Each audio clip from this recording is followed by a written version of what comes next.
भारत गौरव आचार्य श्री पुलक सागर जी गुरुदेव के प्रवचन और लेटेस्ट धार्मिक भजन व कार्यक्रम निशुल्क देखने व सुनने के लिए हमारे YouTube चैनल जीन शरण मीडिया को आज ही सब्सक्राइब करें और सबसे पहले देखने के लिए बेल आइकन पर क्लिक जरूर करें। अमावस की रात जिसने ना देखी वो पूनम की उजियाला क्या जाने। जिसने कांटों की चुभन ना सहन की हो वो फूलों का सुख नहीं जान सकता है। और मैं आपसे कहता हूं कि जिसने जीवन में दुख ना देखा हो वो सुख का आनंद कभी नहीं उठा सकता है। सुख का आनंद उठाना है तो दुख से गुजरना ही पड़ता है। यदि अमावस की रात का अपना आनंद है और पूनम की रात का अपना आनंद हुआ करता है और कभी कभी सुख का अपना आनंद है तो दुख का भी एक अपना आनंद हुआ करता है। दुख जीवन में जरूर होते हैं, दुख थोड़े बहुत होना भी चाहिए। दुख से घबराओ नहीं मेरे साथी, ये जीवन में मानव का श्रृंगार है। दुख में ही तो आदमी आदमी बनता है। अच्छे बुरे दिन दोनों आएंगे, बुरे के लिए तैयार रहो। आज अच्छे होंगे, अच्छी बात है, आशीर्वाद है। बुरे दिन भी आएंगे, उनके लिए आदमी को तैयार रहना चाहिए। सब दिन होत ना एक समान। एक गृहस्थ के जीवन में कितने दुख आते हैं। जवान बेटे की मौत हो जाती है, पिता के कंधों पर अर्थी जाती है उसकी। कितना बड़ा दुख है ये।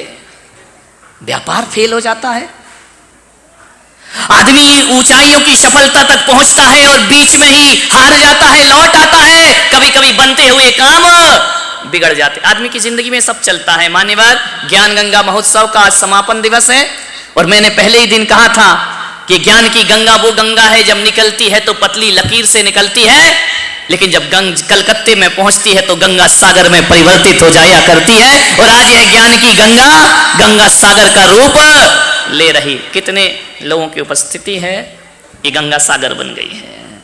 शुरुआत पतले से लकीर से होती है, समापन सागर से हुआ करता है।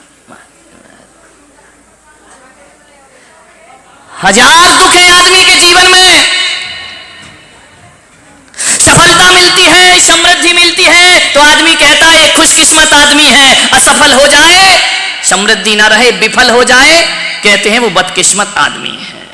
ध्यान रखना, खुशकिस्मत दुनिया में सभी नहीं होते मेरे भाई। आप खुशकिस्मत हो सकते हैं, 2 4 10 खुशकिस्मत हो सकते हैं। हर कोई दुनिया में खुशकिस्मत नहीं हुआ करता है। इसलिए मैं आपसे निवेदन कर रहा हूं, जो खुशकिस्मत नहीं है, बदकिस्मत हैं, उनकी सेवा करना खुशकिस्मतों का कर्तव्य हुआ करता है, दायित्व हुआ करता है। जो अभाव में ग्रसित हैं उनकी ओर सहायता के हाथ बढ़ना चाहिए। एक व्यक्ति आया, बोले महाराज मैं ज्ञान गंगा महोत्सव में प्रवचन में आया। 6 साल से हम दोनों भाई एक दूसरे से बोलते नहीं थे। पूना में ही कहो तो खड़ा करूं उसको, कर दूं? हाँ कर दो, तुम्हारी घर का हुआ फिर क्या करोगे। ध्यान रखिए। वो आया कि 6 साल से हम दोनों भाई आपस में एक दूसरे से नहीं बोलते हैं, लेकिन जब मैंने आपका भाई वाला प्रवचन सुना मुझे लगा जिंदगी किस काम की, छोटी सी जिंदगी, तकरार किस लिए और रहते हो दिलों में दीवार किस लिए। दोनों भाई मेरे कक्ष में आए, आशीर्वाद लिया। मैं उनका आशीर्वाद मत लो, गले मिल जाओ, वही मेरा प्रवचन सार्थक और सफल हो जाएगा। दोनों भाइयों ने गले मिलकर के दोस्ती का आगाज शुरू, सफल हो गया मेरा प्रवचन करना। ध्यान रखिए। एक लड़की आई, बोले महाराज विगत 7 साल से आपको ढूंढ रही हूं मैंने कहा मैं कहां खोया था। बोले 7 साल से मैं आपको ढूंढ रही हूं। मैं जिंदगी से निराश हो गई थी, हताश हो गई थी, मैं आत्महत्या करने के लिए जा रही थी। क्या हुआ? बोले असफलताएं मेरे जीवन में बहुत थी, लेकिन एक दिन मैं बाजार से निकली, मैंने जिंदगी की लीला समाप्त करना चाही कि मैं अब जीकर क्या करूंगी। और मैं एक दुकान पर गई, वहां टीवी लगा हुआ था और टीवी में आपका प्रवचन चल रहा था। मैं सामान खरीदना भूल गई और 2 मिनट खड़े होकर टीवी देखने लगी। और जैसे टीवी मैंने देखी तो उस टीवी पर आपने कहा कि मनुष्य जन्म मिला है, ये व्यर्थ में गंवाने को प्राप्त नहीं हुआ है। एक बात याद रखना, सुख और दुख तो जिंदगी में आते ही रहते हैं। अरे सुख और दुख तो जीवन में आएंगे, दुख भी आएगा, सुख भी आएगा। अरे आज दुख है कल सुख आएगा। लेकिन आपका एक सेंटेंस मैंने सुना, इन सुख और दुख को जीने के लिए सबसे ज्यादा महत्वपूर्ण जीवन हुआ करता है। यदि जीवन ही नहीं होगा तो सुख कहां से आएगा और दुख कहां से। बस उसी दिन मैंने निर्णय लिया कि आत्महत्या नहीं करूंगी। 7 साल से इंतजार कर रही हूं, लेकिन जैसे ही मैंने रास्ते में होर्डिंग देखा, अरे मैं देख करके अचंभित रह गई। ये तो वही संत हैं जिनका मैंने एक सेंटेंस प्रवचन का सुना था। वो मेरे पास आई, उसने आशीर्वाद लिया और साहित्य लेकर के स्टॉल से गई कि मेरी जिंदगी की असली कोई संपदा है तो महाराज आपकी ये किताबें संपदा है जो जीवन का सूत्र दिया करती हैं। मान्यवर, बहुत लोगों में परिवर्तन हुआ है, प्रेम भावना बढ़ी है। अभी कुछ लोग मुझे बता रहे थे कि महाराज इतने दिन से हम पुणे में हैं, हमको कई लोग आज तक हम नहीं पहचानते हैं, लेकिन इस चातुर्मास से पता चला कि पूना में इतने जैन भी रहा करते हैं जिन्हें हम आज तक जानते नहीं। ये ज्ञान गंगा महोत्सव की सफलता है, ध्यान रखिए। ना जाने किस किस को क्या मिला। एक दिल्ली में मेरा चातुर्मास हुआ, एक व्यक्ति बिल्कुल गरीब, कार्यक्रम हुआ, आयोजन हुआ, मुझे पता लगा आयोजक लोग लेकर के आए और एक बिल्कुल गरीब साधारण से व्यक्ति से उन्होंने मेरी सभा का दीप प्रज्वलन कराया। सारे लोग देखकर रह गए आदमी कौन है। मैं भी देखकर रह गया कि दीप प्रज्वलन कर रहा है, कपड़े से तो साधारण लगता है। जब उससे पूछा गया कि तुम कौन हो, तो समाज के अध्यक्ष ने मुझे बताया कि महाराज ये आपका टीवी से भक्त बना है, ये आपका प्रवचन से भक्त बना है और दिल्ली की सड़कों पे रिक्शा चलाया करता है। इनका रिक्शा चलाने वाले से दीप प्रज्वलन। बोले महाराज इसलिए कि रिक्शा चलाता है, लेकिन ये वो आदमी है। उस आदमी से मैंने खुद पूछा कि तुम अपनी जुबान से बताओ। बोले महाराज मैं दिन भर में क्या कमाता हूँगा, 100, 500, 1000 रुपये कमाता हूँगा। मैं बहुत गरीब आदमी हूँ, लेकिन एक दिन मैंने आपकी किताब पढ़ी, पुस्तक पढ़ी। इतनी अच्छी वो किताब और इतनी अच्छी वो पुस्तक मुझे लगी, मैंने उस दिन से संकल्प ले लिया, ध्यान रखना एक गरीब आदमी, और मैंने अपने महीने की आय में से 2100 रुपये आपको पता नहीं है और ट्रस्ट को मैं हर महीने पहुंचाया करता हूं। बोले किस लिए पहुंचाया करता? मैंने कहा बोले इसलिए महाराज कि आपके विचारों की ये किताब जन जन तक पहुंचे, क्योंकि धन दौलत माया किसी को दे दो तो कुछ नहीं होता है, लेकिन आपकी किताबों में वो ताकत है जो जिंदगी की सोच को बदल दिया करते हैं, जीने के अंदाज को बदल दिया करते हैं। और मैं जब तक जीवित हूं मैं ये धनराशि केवल और केवल साहित्य के प्रचार प्रसार को देता रहूंगा। मान्यवर हकीकत बताऊं, उस दिन वो 2100 रुपए की राशि मुझे 21 करोड़ से भी ज्यादा वजनदार लगी कि आदमी लोगों की जिंदगी के बारे में सोचा करता है। इबादत करते हैं, पूजा करते हैं, लेकिन एक बात याद रखना पूना वालों, आज ज्ञान गंगा महोत्सव के माध्यम से एक संदेश मैं आपको देने जा रहा हूं, और संदेश इतना ही है कि मैं पुलक सागर कहता हूं कि इबादत करो, पूजा करो, वंदना करो, आराधना करो, लेकिन जहां तक मेरी सोच है कि माला फेरने वाले जो हाथ हुआ करते हैं, धर्म की पोथी पकड़ने वाले हाथ हुआ करते हैं, लोग कहते हैं वो बड़े पवित्र हाथ हुआ करते हैं। मैं पुलक सागर कहता हूं यदि माला फेरने वाले हाथ पवित्र हैं तो मदद करने वाले हाथ उससे भी ज्यादा पवित्र हुआ करते हैं। सेवा करने वाले हाथ माला से ज्यादा पवित्र हुआ करते हैं। मदद करो, लोगों की सहायता करो, मान्यवर, उससे ज्यादा पवित्र होते हैं। जो हाथ लोगों की मदद करते हैं ना, वो हाथ आदमी के हाथ नहीं होते।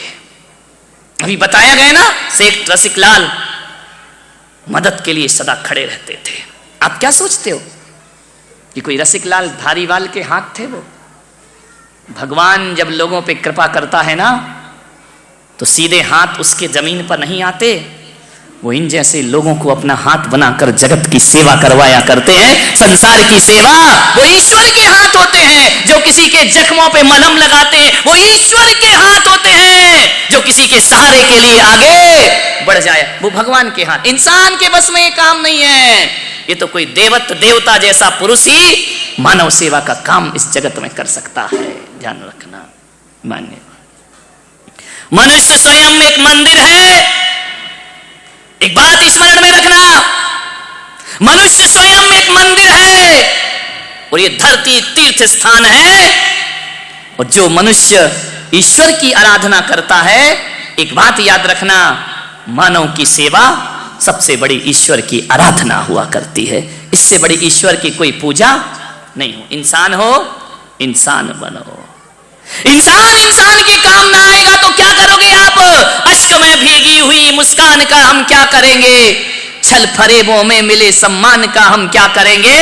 काम जो इंसान के इंसान ही ना आ सका तो फिर पूजते मंदिरों में भगवान का हम क्या करेंगे? इंसान के का ईश्वर ने भी तो यही किया है ना। ईश्वर का जब जब अवतार हुआ है, नारायण का अवतार हुआ है, तीर्थंकरों का अवतार हुआ है, इन्होंने क्या किया है? जगत की सेवा, जगत का कल्याण, जगत का भला किया है। ये ईश्वर की सबसे बड़ी आज्ञा और आराधना हुआ करती है। मन मैं आज इस मंच से उन लोगों को बड़े सम्मान के साथ याद करता हूं। रोटरी क्लब मानव सेवा के लिए बहुत कुछ काम किया करता है। महावीर इंटरनेशनल मानव सेवा के कार्य कर रहे हैं, ध्यान रखें। जी तो मानव सेवा का कार्य कर रहा है और मेरे भी निर्देशन में पुलक मंच परिवार मानव सेवा के लिए पूरा जीवन समर्पित करके जी रहा है, ध्यान रखें। मेरा एक भक्त है जोधपुर में, राजस्थान में, जाति का ब्राह्मण है, राजू व्यास उसका नाम है, हेडमास्टर है स्कूल में, उसकी पत्नी नर्स है। उसने मुझसे मंत्र दीक्षा ली है, जानते हो? आपको विश्वास नहीं होगा, उस आदमी ने मेरे से प्रेरणा लेकर के एक एम्बुलेंस तैयार की। कोई ड्राइवर नहीं रखा है, खुद चलाता है, मरीजों को फ्री अस्पताल ले जाता है, फ्री उनके घर पहुंचाता है। और ऐसा ही नहीं कि केवल अस्पताल ले जाना, जितनी बार अस्पताल में डॉक्टर बुलाता है वो वात्सल्य धारा के नाम से वह एम्बुलेंस लेकर के उनकी सेवा करता है। ऐसे ही उसने एक शव वाहिनी बनाई है, किसी के घर में मौत हो जाए उसके यहाँ की शव यात्रा वो अपनी शव वाहिनी में कराया करता है। मान्यवर उसने भूखों को भोजन देने का काम किया है। मान्यवर बहुत से प्रकल्प चल रहे हैं पुलक मंच परिवार की तरफ से मानव से। आज भी दिल्ली में 1000 लोगों को पुलक मंच परिवार निशुल्क भोजन कराया करता है। ध्यान रखें, भूखे लोगों को जिनके पास भोजन नहीं हुआ करता है, ध्यान रखें। मानव सेवा करिए। जिन्होंने दुख नहीं देखा वो दूसरों के दर्द को नहीं बांट सकता है जीवन में, इसलिए भगवान जिंदगी में थोड़ा थोड़ा दुख भी प्रदान किया करता है। एक मां थी बहुत गरीब, निर्धन थी, कुछ नहीं था उसके पास। उसका एक बेटा था। वह मां हमेशा दुखी रहती थी कि मैंने तो अपनी जिंदगी गुजार ली, इस बेटे का क्या होगा? इसका तो अभी जीवन शुरू हो रहा है। बड़ी दुखी थी। एक दिन उसने अपने बेटे से कहा कि बेटा एक काम कर कि जंगल में तपोवन में एक पहुंचे हुए संत आए हैं, जा उनसे एक प्रश्न पूछ करके आ। उसने कहा मां तू क्यों मुझे जंगल में भेज रही है? संतों से क्या प्रश्न करना? वो बैरागी लोग, वो सन्यासी लोग हमारे जीवन की समस्याएं। मां तूने मुझे इतना मजबूत बना दिया है, ऐसे संस्कार तूने मुझे दिए हैं कि मैं अमीरी के कभी ख्वाब नहीं देखा करता हूं। मां ने कहा बेटा मैं मां हूं, तू मेरे कहने से एक बार उस संत के पास चला जा। बच्चे ने कहा तू कह रही है मां तो मैं जाऊंगा।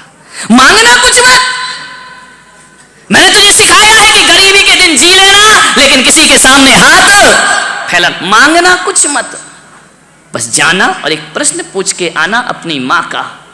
बच्चे ने कहा मां बोल क्या प्रश्न पूछना है? बोले जाकर के पूछना कि हे संत जी, हे मनीषी, हे साधु संत, हे महात्मा, जरा एक बात तो बता दो। मेरी मां ने पूछा है कि हमारे ये दुख के दिन कभी खत्म होंगे या नहीं होंगे। और कुछ मत पूछना, ये मत पूछना कि दुख का दिन खत्म कैसे करूं। बड़ी स्वाभिमानी मां रही, भेज दिया उसने संत के पास। बच्चा चला, पूना से ही चला होगा। कहां से चला हूं? बोलो पुणे से चला, जहां की खा रहे वहीं की बजाओ। पूना से चला वो बच्चा। पहले का जमाना था, पुराना जमाना था, गाड़ियां नहीं थी, और गाड़ियां थी तो गरीब के नसीब में गाड़ियां कहां होती, वह तो पैदल ही जाएगा। पैदल जा रहा था, चला जा रहा था। मां की एक सौगात लिए चला जा रहा था। एक प्रश्न संत से पूछ करके आना है। बहुत दूर जंगल था, चला गया जंगल में। शाम होने लगी, रात घिरने लगी। गोधूली की बेला, पशु घर वापिस आ रहे हैं, वो पैदल जा रहा है। एक सेठानी के घर वो पहुंचा।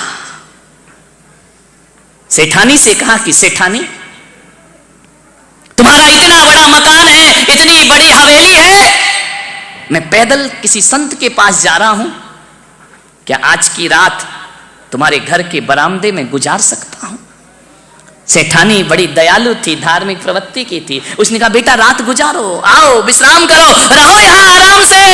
बोले रहना नहीं है, रात गुजारना है। सेठानी ने कहा सो जाओ। उसका रात में विश्राम कराया। सुबह जाने लगा तो सेठानी ने पूछा कि बेटा तुम ये तो बताओ, तुम जा कहां रहे हो? बोले मैं एक संत के पास जा रहा हूं और मेरी मां ने एक प्रश्न पूछा है, उस प्रश्न का उत्तर लेने। बहुत बड़े संत हैं, पहुंचे हुए संत हैं, उसका उत्तर लेने में जा रहा हूं। सेठानी ने कहा संत के पास जा रहे? बोले हाँ। बोले बेटा तू मां का प्रश्न लेके जा रहा है, एक प्रश्न मेरा भी पूछे आना। अरे उसने कहा भाई गरीब पूछे तो पूछे, ये अमीर पूछ रही है प्रश्न। बोले एक प्रश्न मेरा भी पूछ लेना। लड़का बड़ा संस्कारी था, उसने कहा कि मां तेरे घर में मैंने रात बिताई है, जो प्रश्न कहेगी मैं पूछूंगा, जरूर पूछूंगा, प्रश्न ही तो पूछना है। बोले बस पूछ के आ जाना। बोले क्या प्रश्न है? बोले बस जाके संत जी से पूछना, मेरी जो बेटी है वो बोलती नहीं है, जन्म से ही नहीं बोलती है, इतना पूछना मैं मां हूं, मेरी चिंता है ये बेटी बोलेगी या नहीं बोलेगी, इसका विवाह होगा या नहीं हो। दो ही चिंता रहती है माँ बाप को। बोले ठीक है सेठानी, मैं जाके जरूर पूछूंगा। आगे बढ़ा, जैसे ही चलते गया 12-1 बज गए। प्यास लगी बड़ी जोर से, पानी की जरूरत थी उसे। क्या देखता है, एक जंगल में एक पेड़ के नीचे कोई महात्मा बैठे हुए हैं। महात्मा से जाकर देखा कि महात्मा के कमंडल में जल भरा हुआ है। उसने महात्मा से कहा कि संत जी 2 अंजलि पानी पिला दो, मुझे बहुत प्यास लगी है। संत हृदय था, बोले लो बच्चे पानी पियो, मैं तुम्हें प्यास बुझाता हूं तुम्हारी, लेकिन एक बात तो बताओ बेटा, तुमको मैंने पहली बार देखा है, तुम जा कहां रहे हो? बोले एक बहुत पहुंचे हुए महायोगी आए हैं, मेरी मां ने भेजा है कि जाके उनसे एक प्रश्न पूछ के। अरे उसने कहा एक काम कर बेटा, एक प्रश्न, हाँ ये तो दुनिया में लाइन लगी है, क्या करोगे प्रश्नों की, हर जगह जहां चले जाओ वहीं कोई ना कोई प्रश्न। समस्या सब जगह है जीवन में, चाहे कहीं भी जाओ। उसने कहा बाबा जी तुमको क्या समस्या है? बोले बस मेरा एक प्रश्न पूछ लेना कि 25 साल से साधना कर रहा हूं, मुझे ज्ञान की प्राप्ति क्यों नहीं होती है, जाके पूछ लेना। उसने कहा भाई कितने गम हैं इस दुनिया में, ग्रस्त को गम हो तो हो, साधु संतों को भी दुख लगा हुआ। आगे बढ़ा, प्यास के बाद अब क्या लगेगी? हाँ सुरेंद्र कुमार जी ऐसा लग रहा है तुम ही जा रहे थे। बोले अब भूख लगेगी। आगे बढ़ा, बढ़ते गया, दोपहर हो गई, 3 बज गए, बड़ी जोरों से उसे भूख लगी। रास्ते में एक किसान था, हल चला रहा था, उसकी पत्नी कपड़े में बांध करके रोटी और भाजी लेकर के आती है, सब्जी लेकर के आती है अपने पति के लिए। इसे भूख लगी थी, ये टकटकी लगाए देख रहा था। किसान ने कहा क्यों रे, भूखा है क्या? बोले हाँ, ले रोटी खा। ध्यान रखना क्या जमाना था पहले का कि कोई भूखा होता था तो अपनी थाली का भोजन उसको दे दिया करते थे। संत एकनाथ जी महाराज भोजन करने के लिए बैठे, हाथ पैर का मुख का आचमन किया, ध्यान लगाकर बैठे, भोजन की थाली सामने रखी है, और भोजन की थाली रख के आंख बंद करके प्रभु का ध्यान कर रहे। आंख खोली तो क्या देखते हैं संत एकनाथ, कुत्ता रोटी लेकर के भाग गया। संत ने आंखें खोली, थाली खाली, रोटी गायब। अरे उन्होंने कहा कहां गई मेरी रोटी, मैं तो परमात्मा का ध्यान कर रहा था और वो कुत्ता रोटी लेकर के संत एकनाथ उठे, घी की कटोरी लेकर पीछे पीछे पीछे पीछे जा रहे। हे प्रभु रुको, हे नारायण रुको, ठहर जाओ, कुत्ता तेज भाग रहा है। संत पीछे पीछे कटोरी लेकर के भाग रहे, अंत में कुत्ते को पकड़ लिया, रोटी मुंह में है। संत एकनाथ, लोगों ने कहा कैसा संत है, कुत्ते से रोटी छुड़ाने को भाग रहा है। पीछे पीछे गए, जाकर के हाथ जोड़ा उस कुत्ते के, हे नारायण। बोले क्या हुआ? लोगों ने कहा ये कर क्या रहे हैं संत एकनाथ? कहा हे नारायण, हे प्रभु, ये रूखी रोटी क्यों ले जा रहे हो? घी तो छोड़ गए हो, ये घी की कटोरी लो, लाओ तुम्हारी रोटी में घी लगा देता हूं, घी लगी रोटियां खाइए। अरे लोगों ने कहा संत जी ये क्या कर रहे हैं आप, कुत्ते को घी लगा रहे हैं? मालूम है हमारे देश की संस्कृति, सभ्यता और मनीषी कहती है, संत के मुंह से निकला, बारे प्रभु क्या ओढ़नी उड़ाई मुझे इंसान की, और तुमने शकल बना ली स्वान की। हम तो वो लोग हैं जो जानवरों में भी भगवान के दर्शन किया। संत एकनाथ रोटी छीनने नहीं भागे, संत एकनाथ भागे कि घी लगी रोटी खाओ, तुम्हारा जीवन का आनंद आ जाएगा। तुमको ध्यान रखिए, मान्य